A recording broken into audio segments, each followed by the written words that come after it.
তীব্র শিক্ষক সংকটকে কেন্দ্র করে উত্তপ্ত হয়ে উঠল কুমারঘাট মহকুমার Kanchanbari Dhansingh Chowdhury English medium memorial primary HS স্কুলের মর্নিং সেকশনে প্রায় 400 শিক্ষার্থী, অথচ এর বিপরীতে রয়েছেন মাত্র 4 জন শিক্ষক।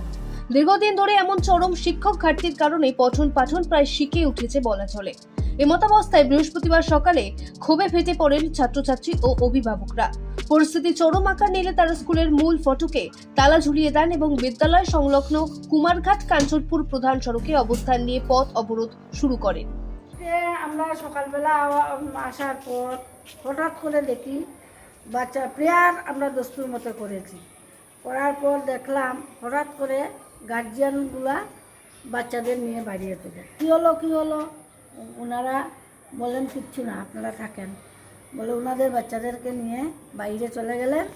তারপর হঠাৎ দেখি সবগুলি গেইটে ওরা তালা মারছে। কি বাইরে গিয়ে বললো, ম্যাডাম আপনাদের কোনো সমস্যা হবে না, আপনারা কিছুক্ষণ বন্দি থাকুন, আমাদের স্কুলের শিক্ষক চাই, এই কারণে আমরা আপনারাও তালা মারলাম।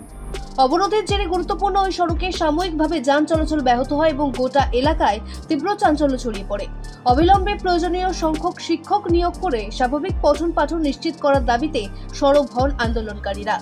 অভিভাবকদের স্পষ্ট বার্তা, শিক্ষার্থীদের ভবিষ্যৎ নিয়ে ছেলে খেলা বরদাস্ত করা হবে না এবং দ্রুত সমস্যার স্থায়ী সমাধান না হলে আগামী দিনে আরো বৃহত্তর আন্দোলনের পথে হাঁটা হবে।